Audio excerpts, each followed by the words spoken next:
प्यारे विद्यार्थियों, नमस्कार। स्वागत है आपका आपके ही अपने YouTube चैनल संस्कृतानुराग पर। विद्यार्थियों, आज मैं NCERT द्वारा संचालित 8वीं कक्षा की संस्कृत की पाठ्य पुस्तक रुचिरा तृतीयो भाग के एकादशः पाठः सावित्री बाई फूले का अध्यापन कार्य सरलतम विधि से कराने जा रहा हूँ। यह पाठ आपकी आगामी परीक्षाओं के दृष्टिकोण से भी काफ़ी महत्वपूर्ण है। अतः यदि आप इस पाठ को अच्छी तरह से समझ लेते हैं तो आपको काफ़ी सुविधा होगी। तो प्रस्तुत है एकादशः पाठः सावित्री बाई फूले का अध्यापन कार्य। विद्यार्थियों, यह पाठ शिक्षा हमारा अधिकार है पर आधारित है। हमारे समाज में कई समुदाय इससे लंबे समय तक वंचित रहे हैं। उन्हें इस अधिकार को पाने के लिए काफ़ी लंबा संघर्ष करना पड़ा है। लड़कियों को तो ज़्यादा अवरोध झेलना पड़ता रहा है। प्रस्तुत पाठ इस संघर्ष का नेतृत्व करने वाली प्रातः स्मरणीय एवं अनुकरणीय महिला शिरोमणि सावित्रीबाई फूले के योगदान पर केंद्रित है। तो देखिए इस पाठ को। ऊपरी चित्र निर्मितम चित्रम पश्यत, ऊपर बने हुए चित्र को देखें। यह चित्र बना हुआ है। इदम चित्रम कस्याश्चित पाठशालायाः वर्तते, यह चित्र किसी पाठशाला का है। इयम सामान्या पाठशाला नास्ति, यह सामान्य पाठशाला नहीं है, यह साधारण पाठशाला नहीं है। इयम अस्ति महाराष्ट्रस्य प्रथमा कन्या पाठशाला, यह महाराष्ट्र की प्रथम कन्या पाठशाला है। एका शिक्षिका गृहात् पुस्तकानि आदाय चलति, एक शिक्षिका घर से पुस्तकों को लेकर, किताबों को लेकर चलती है। मार्गे कश्चित् तस्याः उपरि धूलिम कश्चित् च प्रस्तरखंडान क्षिपति, रास्ते में कुछ लोग उसके ऊपर धूल तथा पत्थर के टुकड़ों को फेंकते हैं। परम सा स्वदृढ़ निश्चयात न विचलति, लेकिन वह अपने दृढ़ निश्चय से विचलित नहीं होती है।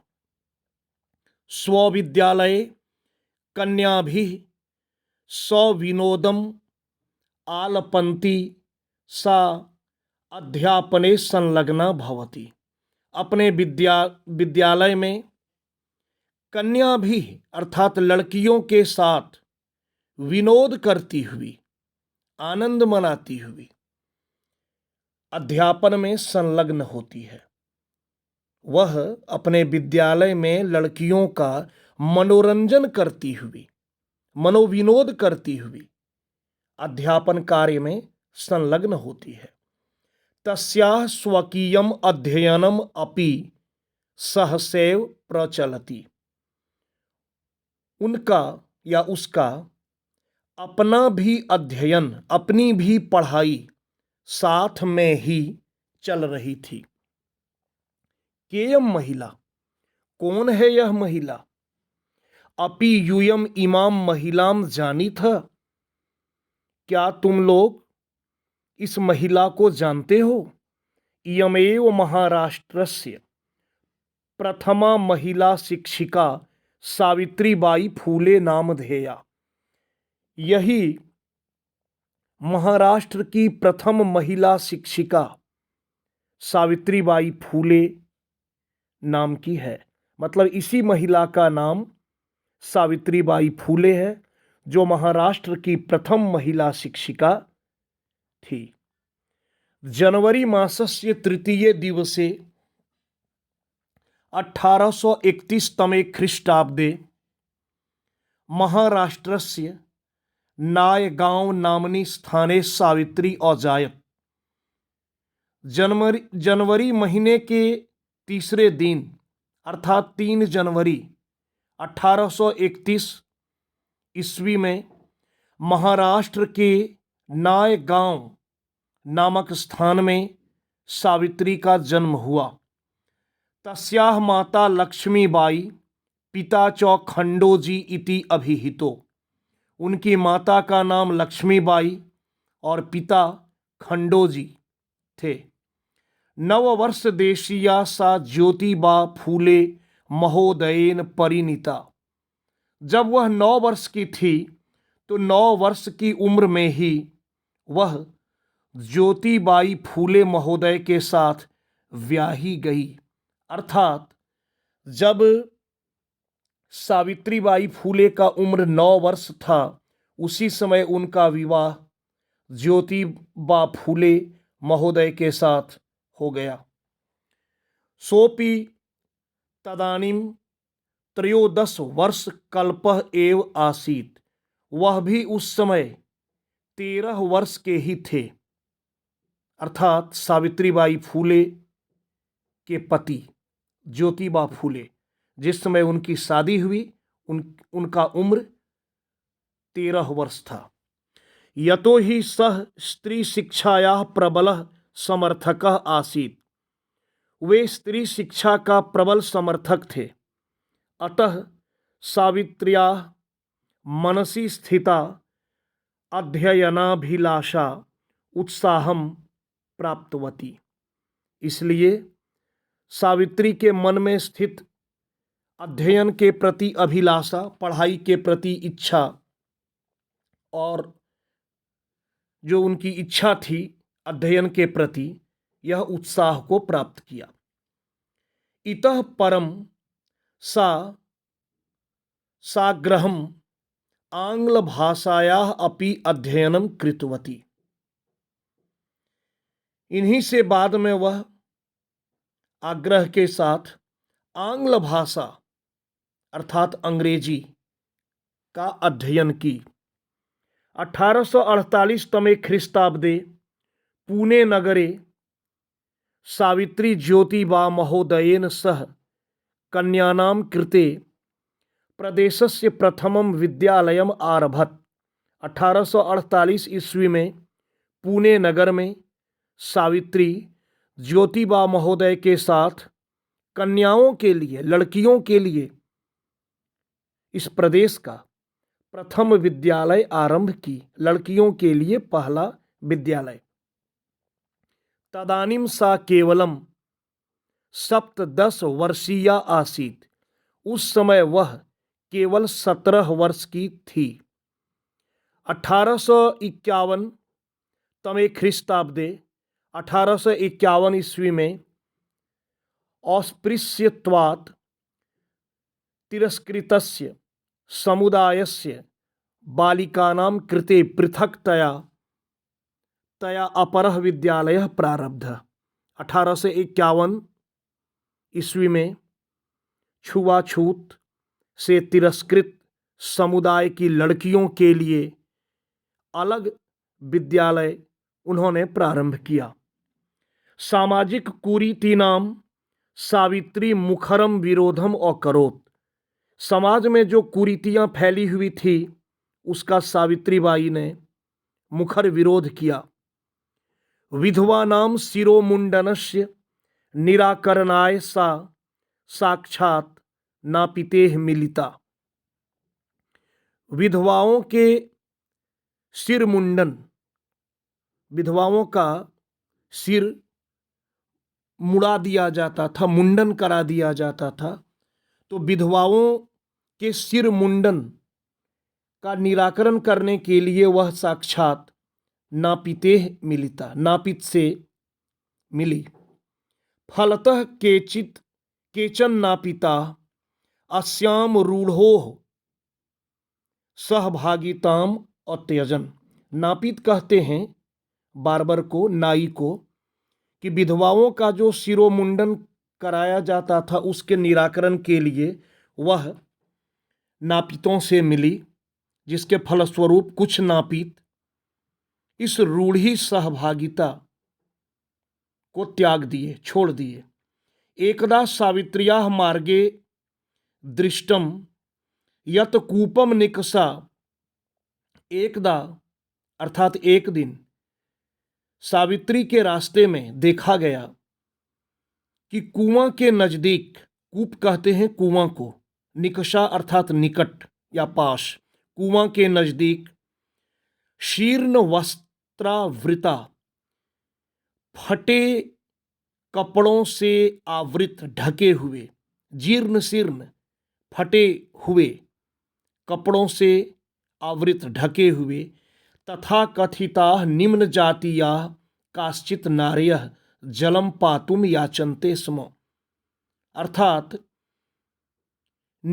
कह रहा है कि सावित्री ने रास्ते में देखा कि एक कुआं के नजदीक फटे पुराने कपड़े को पहनी हुई उस समय तथाकथित नीच या निम्न जाति की कुछ औरतें पानी पीने की याचना कर रही थी। उच्च वर्गीयाः उपहासम कुर्वन्त्यः कूपात् जलोद्धरणम औवारयन्, और उच्च वर्ग के लोग उसका उपहास करते हुए कुआं से पानी लेने से उसे हटा रहे थे। सावित्री एतत् अपमानम सोढ़ुम न अशक्नोत, सावित्री इस अपमान को नहीं सह सकी। सा ताः स्त्रियः, वह उन स्त्रियों को निज क्षेत्रम नीतवती, अपने खेत में ले गई। तत्र तड़ागम दर्शयित्वा अकथयत, वहां तालाब दिखाकर कही, च यत यथेष्टम जलम नयत, कि जितना चाहो उतना पानी ले जाओ। सार्वजनिको अयम तड़ागः, यह तालाब सार्वजनिक है, सबों के लिए है। अस्मात् जल ग्रहणे नास्ति जाति बंधनम, यहाँ से जल लेने में, पानी लेने में कोई जाति बंधन नहीं है। तया मनुष्यानाम समानतायाः स्वतंत्रतायाश्च पक्षः सर्वदा सर्वथा समर्पितः, तया उसके द्वारा या उनके द्वारा मनुष्यों के समानता का और स्वतंत्रता का पक्ष सर्वदा, हमेशा, सर्वथा समर्थित, हमेशा उन्होंने समर्थन किया कि मनुष्यों में समानता हो और स्वतंत्रता हो। इस पक्ष का समर्थन सावित्रीबाई फूले ने हमेशा किया। महिला सेवा मंडल शिशु हत्या प्रतिबंधक गृहम, महिला सेवा मंडल शिशु हत्या प्रतिबंधक गृहम इत्यादीनां संस्थानां स्थापनायां फूले दंपत्योः अवदानम महत्वपूर्णम। महिला सेवा मंडल शिशु हत्या प्रबंधक गृहम, ऐसी संस्था की स्थापना में फूले दंपत्ति का महत्वपूर्ण योगदान रहा, अर्थात सावित्रीबाई फूले के परिवार का महत्वपूर्ण योगदान रहा। सत्यशोधक मंडलस्य गतिविधिषु, सत्यशोधक मंडल की गतिविधियों में भी सावित्री अतीव सक्रिय आसीत्, सावित्री अत्यधिक सक्रिय थी। अस्य मंडलस्य उद्देश्यम आसीत् उत्पीड़ितानां समुदायानां स्वाधिकारान् प्रति जागरणम इति। इस मंडल का उद्देश्य था कि उत्पीड़ित समुदाय के लोगों को अपने अधिकार के प्रति जगाना। सावित्री अनेकाः संस्था प्रशासन कौशलेन संचालितवती, सावित्री अनेक संस्था अपनी प्रशासन की कुशलता से संचालित की। उनमें एडमिनिस्ट्रेटिव पावर था, प्रशासन कौशल था, तो अपने प्रशासन कौशल के दम पर अनेक संस्थाओं का संचालन किया। दुर्भिक्ष काले, प्लेग काले चौसा पीड़ित जनानाम अश्रांतम अविरतम च सेवाम अकरोत। अकाल के समय और जब प्लेग नामक भयंकर बीमारी हुई थी, उस समय पीड़ित लोगों को बिना थके हुए, बिना रुके हुए, जिस समय भारतवर्ष में अकाल पड़ा, एक बार बहुत भयंकर बीमारी प्लेग हुआ था, तो अकाल के समय और प्लेग के समय पीड़ित लोगों का बिना थके हुए और बिना रुके हुए सावित्रीबाई ने सेवा किया। सहायता सामग्री व्यवस्थाइए सर्वथा प्रयासम अकरोत। सहायता सामग्री की व्यवस्था के लिए हमेशा प्रयास किया। महारोग प्रसार काले सेवारता सा स्वयं असाध्य रोगेन ग्रस्ता। महारोग के प्रसार के समय, मतलब महारोग जब बहुत ज़्यादा फैल गया, उस समय उन बीमार लोगों की सेवा करते हुए वह स्वयं असाध्य रोग से ग्रस्त हो गई और 1897 तमे ख्रीष्टाब्दे दिवंगता, और 1897 ईस्वी में वह दिवंगत हो गई, अर्थात मर गई। साहित्य रचनाया अपि सावित्री महीयते। साहित्य रचना के लिए भी सावित्रीबाई फूले याद की जाती है। बहुत सारी साहित्यिक रचनाएं भी इन्होंने की। तस्याः काव्य संकलन द्वयम वर्तते। उनका 2 काव्य संकलन, काव्य फूले सुबोध रत्नाकर चेती। 2 काव्य संकलन है। कौन कौन? काव्य फूले और सुबोध रत्नाकर। भारत देशे महिलोत्थानस्य गहनावबोधाय सावित्री महोदयायाः जीवनचरितम अवश्यमेव अध्येतव्यम। भारत देश में महिला के उत्थान के लिए सावित्रीबाई फूले महोदया का जीवन चरित्र अवश्य पढ़ना चाहिए। तो विद्यार्थियों, ये था आज का पाठ। शब्दार्थ दिया हुआ है। इन शब्दार्थों को आप अच्छी तरह से देख लेंगे, क्योंकि यदि आप इन शब्दार्थों को अच्छी तरह से देख लेते हैं या याद कर लेते हैं, तो आपको पाठ को समझने में और भी आसानी होगी। अभी जो मैं यह स्क्रॉल करके दिखा रहा हूँ, यह अभ्यास कार्य है, प्रश्नोत्तर एवं अभ्यास कार्य। अगले वीडियो में मैं प्रश्नोत्तर एवं अभ्यास कार्य लेकर आऊँगा, जिसमें आपको लिखित रूप में इस पाठ के सभी प्रश्नों के उत्तर आपके सम्मुख रखा जाएगा, ताकि आपको समझने में आसानी हो, साथ ही लिखने में किसी भी प्रकार की त्रुटि न हो। तो प्यारे विद्यार्थियों, अगर आपको आज का मेरा यह वीडियो पसंद आया हो, तो कृपया इसे आप लाइक, कमेंट एवं शेयर करके मुझे प्रोत्साहित करने का कार्य करें, ताकि आगे आपके लिए मैं और भी बेहतर एवं उपयोगी वीडियो बनाने का कार्य करता रहूं। साथ ही मेरे इस चैनल संस्कृतानुराग को यदि आप अब तक सब्सक्राइब नहीं किए हैं, तो इसे आप अवश्य सब्सक्राइब कर लें एवं नोटिफिकेशन को भी ऑन कर लें, ताकि मेरे द्वारा इस चैनल पर अपलोड किए गए प्रत्येक वीडियो की सूचना सर्वप्रथम आपको प्राप्त हो सके। तो आज के लिए इतना ही। सबों को मेरी ओर से बहुत बहुत धन्यवाद।